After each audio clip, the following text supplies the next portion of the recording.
Hello there. Welcome back to my channel. Thank you so much for watching. So I have been doing a lot of integrating myself. I don't have to tell you the world is crazy right now. It's very easy to go into fear, those fear stories of what could happen, all the negative prospection. That's a very technical scientific word, but that's essentially the scientific word for worry. We focus on the negative outcomes that could potentially happen, all the negative possibilities, right? I'm not going to get the clients. I'm not going to get the money. I'm going to get fired. I'm going to be homeless. We start to catastrophize, or we focus on all of the pain and suffering that's happening with people right now. There's just so much going on. There's so much uncertainty, and it's very easy to be pulled into the fear stories. It's very easy to be pulled into the anger stories. It's very easy to be pulled into the sadness stories, not just for what's going on out there, but what goes on out there can trigger our own stories that we have in our own energetic field, stories from our past.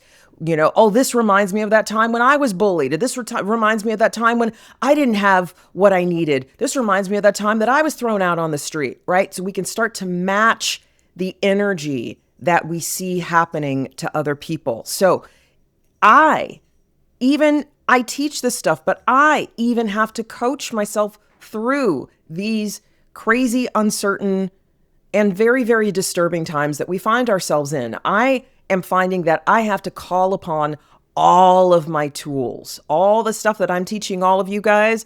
I am doing myself. I am not above, doing all of these practices and using these techniques on myself. I am coaching myself through this just like everybody else. And so one thing that Spirit has been really imparting to me lately is, what do you know to be true, Michelle? Because that's really what is important and what matters. When things are uncertain, when things are breaking down around us, we have to ground ourselves in what we know to be true. Not even belief, because belief can be iffy. I believe I'm going to get new clients. Do I know I'm going to get new clients? I believe my needs are going to be met. I hope my needs are going to be met. Do I know my needs are going to be met? There's a very different energy in knowing something and believing something. Knowing has certainty, has conviction behind it. That word conviction, right? I know it to be true. It doesn't matter what's going on around me. It doesn't matter what's happening to other people. It doesn't matter what the news says. I know this to be true. And so Spirit has just been like, go back to the basics, Michelle. What do you know to be true? And so this morning at about 5 o'clock, I woke up in a panic state. Oh my God, this might happen. This is going on. And right. And I had to go back and go, okay, what do I know to be true? And as I talked myself through what I know to be true, the things that Spirit has been sharing with me over the last several months, really concretizing my knowledge system. I'm not even going to say belief system anymore. I'm going to say knowledge system. That was what I had to play back for myself at 5 o'clock in the morning to shift my frequency from the panic state to the I'm going to be okay state. Peace, optimism. Oh, right. This is what I know to be true.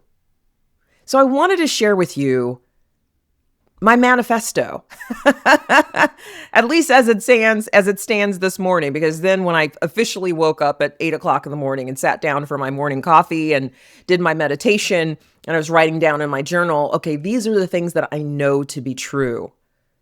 This is what I want to share with you. And these are kind of the ideas that I'm going to keep circling back around to. Keep circling back around to these truths. These truths. Because everything is built on these foundational truths. My knowledge system, my spiritual practice is built on these foundational truths. And so I'm just going to walk through them today. And these are ones that I'm probably going to keep coming back to over and over again. I need to come back to them for myself. And I think that teaching them, really deepening my understanding and my mastery of these ideas is not only going to help me, but I hope it will also help you as well. So here's the first foundational truth that I know to be true. Source loves us. And Source is all around us. And we are Source. Source loves us. Source is love. Love is Source. Source is all around us all the time. We are never separate from Source. We are Source. We are love. Source is love. Source is all around us. We are Source. We are love. We are surrounded by love all the time. It is simply a matter of us shifting our consciousness, shifting out of the stories, the anger, fear, sadness stories, the separation stories, the unhealed stories, the wounded stories. Our work, moment by moment, is to shift ourselves, our awareness, our attention out of those stories and into the truth that Source loves us. Source is all around us. We are Source. That truth right there immediately shifts my energy state, immediately shifts my frequency to one of peace. Oh, right. Source loves us. Source is all around us. We are Source. We are one with Source. We are not separate from Source. And that's the trick, right? When we get into the fear stories, it's so easy to go, oh, I'm separate from Source. I'm all by myself. I'm all by myself on this lonely little island. I know this. That's how I felt December through February from 2025, December 2025 through February 2026, when I was moving from Charlotte to Washington, D.C. It was just a really, really tough time. I felt like I was alone. I was on this island, this desert island, all by myself with no resources, cut off from everything. And I just had to keep coaching myself and keep reminding myself, no, Michelle, you're not alone. Source is around you. Source loves you. It's going to be okay. But I had to keep circling back to this truth, keep anchoring myself back to this truth. So that's number one. That's the foundation. Source loves us. Source is all around us. We are Source. So that's number one. Number two, Source responds to our prayer and our intention. Source energy, the field, whatever you want to call it, this field of consciousness that we exist in, that is the fabric of the universe, it responds to us. It responds to our prayer and our intention. Why? Because it is us and we are it. It responds to itself because we are Source. So when we put our prayer and our intention when we impregnate the field with our prayer and our intention, it responds to us because we are it and it is us. Foundational truth number 2. Source responds to us because it is us and we are it. Number 2. Number 3. Source wants us to succeed. Source wants us to succeed. It wants us to thrive. It wants us to evolve. It wants us to be prosperous. Why? Go back to number 1 and number 2. Source wants us to succeed because we are Source. It wants itself to succeed. It wants itself to evolve. So it wants us to evolve and succeed and have everything we need to thrive and prosper and evolve in our consciousness. Now, does that mean that sometimes what we need to evolve isn't something that is reflecting back to us where we are holding pain, where we are holding wounded stories in our energy field? Absolutely, that is the case. And with that mirroring back, we always have Source to connect with, to pray to call out to, and it responds to us because we are Source. So, number 3, Source wants us to succeed. And actually, that's what this earth field needs right now. This crazy earth field, I feel like I have a hair on this crazy earth field that we find ourselves on right now, what this earth field needs to calm and put a damper on all of this war and craziness and uncertainty and people doing evil things to each other. What we need right now is for more and more of us to succeed, to thrive, to prosper, to counterbalance the sorrow and the suffering. So instead of matching that frequency of suffering and sorrow out of a misguided sense of compassion, because that's not, we don't need to be in suffering and sorrow to feel compassion, to have compassion. That's not the truth. We can still be in an elevated state. And when I say elevated, I mean elevated above the status quo frequency, right?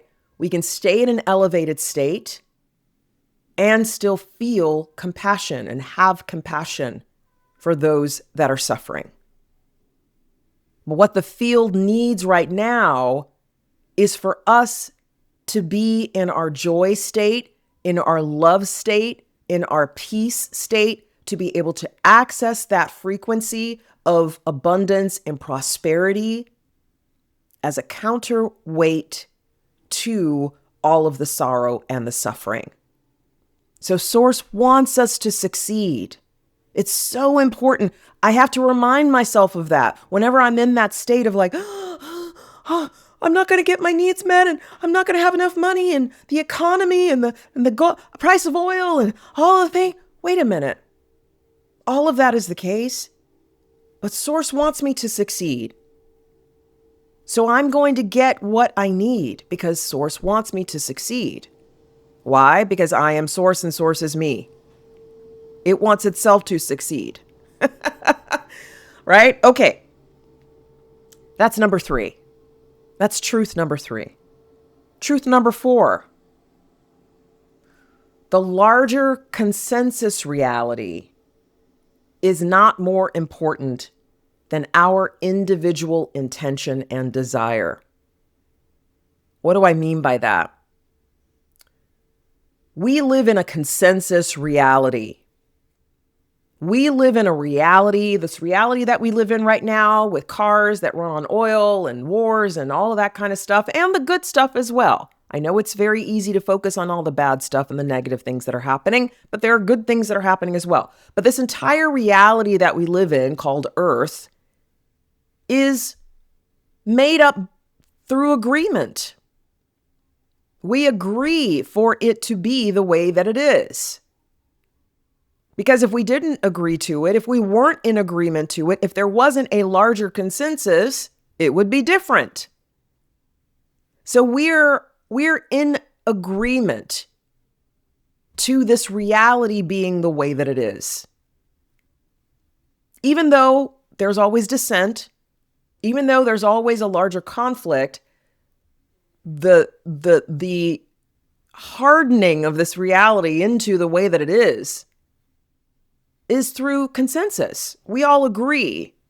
We're in agreement that this is the reality that we all experience. Everyone's basically having the same experience here on Earth. Yes, there are differences. We speak different languages, but essentially our reality is pretty similar, right? We wake up, there's the sun, we have houses, we, drive cars, we use money, we eat food, we have certain laws, we treat each other in certain ways through consensus. It's a consensus reality.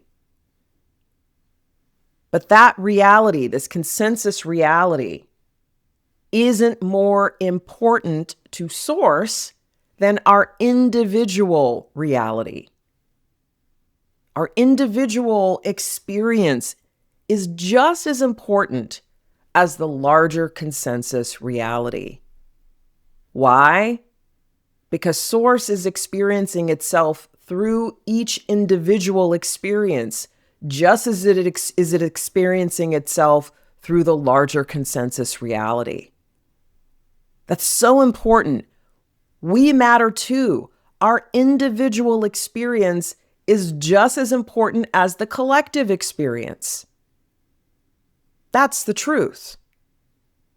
Because Source is experiencing itself through us, through our unique experience, our unique perspective, given our soul blueprint, given who we've been, given our genetic makeup. We are unique in the universe, each one of us. And so our individual experience is just as important as the larger consensus reality. We've got to learn to balance that. Yes, there's all of this going on. And I have my individual reality. That's just as important to Source. Okay, that's number 5. Or number 4. That's number 4. Number 5. This is going to be a long video. Number 5. Even within this larger consensus reality, again, the wars, the craziness, the horrible things that people do to each other, and the good things.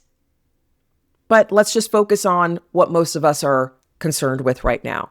Even within this larger consensus reality, we have power. We as individual souls have power. And our reality, being just as important as the larger consensus reality, we have power over what we choose to experience within this larger consensus reality. It doesn't negate the intention and the free will that we have within our individual reality. That is truth. How do we know this to be true? How do we know this to be true? And this is something that Source has reminded me of over and over again. How do we know that even within a larger consensus reality that is experiencing something, that it doesn't negate our individual power and our individual free will to choose the experience that we have in our individual reality? How do we know this to be true? History tells us that this is true. I mean, our present day tells us this is true, but let's just look at history. All throughout history, we have had examples of people who, even in terrible situations, in war, in situations where certain groups or demographics were experiencing limitation, severe limitation on who they were able to be or what they were able to do. Or there have always been individuals who have been able to thrive and prosper within that larger consensus reality. During enslavement here in the United States, so the majority of Africans that were brought over here experienced slavery. That was the larger consensus reality. There were free Black folk, right? So there was always a group of folks who were not experiencing the larger consensus reality.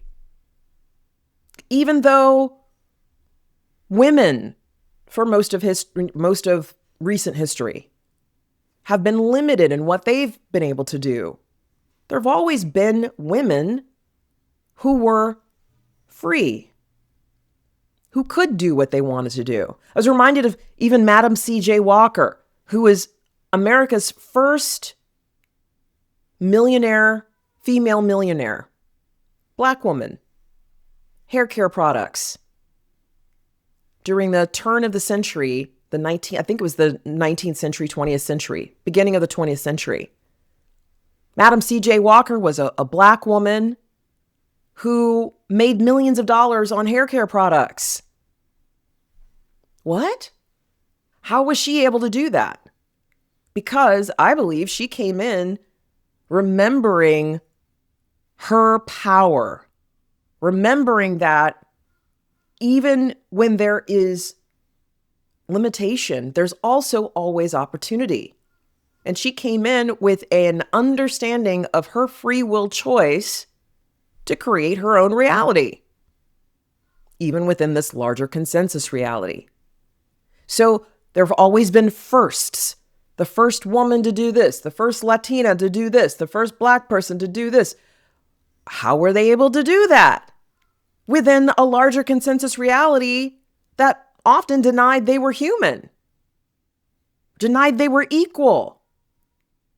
But still, they were able to rise above and be the first to open that door, to show, oh no, I'm a human being, I'm equal, I still have power.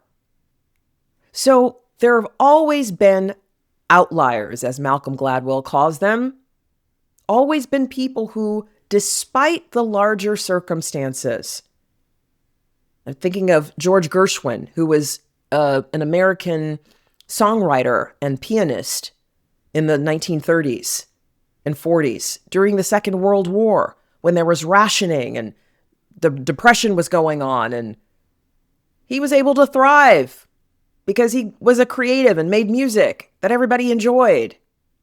He didn't experience the scarcity and the lack of the larger consensus reality. He had his own reality going on. So the larger consensus reality does not negate our ability to choose what we want to experience in our individual reality. It's very important. Okay, so that is number 5. Number 5. Okay, I think I'm going to pause here because I want to make 2 videos. But just to go over these 5. Source loves us, and Source is all around us, and we are Source. If you just meditate on that truth, I promise you, when you feel that fear of, oh, I'm all by myself, wait a minute. Source loves me. Source is all around me. I am Source. Number 1. Number 2, Source responds to our prayer and intention. Why? Because Source loves us. Source is all around us. We are Source. Source wants us to succeed. It wants us to grow, to thrive, to evolve. Why? Because Source loves us. Source is all around us. We are Source. It responds to our prayer and our intention. The larger consensus reality is not more important than our individual reality. It is not. To Source, everything is important. We are important because it is experiencing itself through us. And even within this larger consensus reality, we have power. We have choice. We get to use our intention to create our individual reality that can sometimes be wildly different than what the larger consensus reality is experiencing. Meditate on those. Meditate on those truths.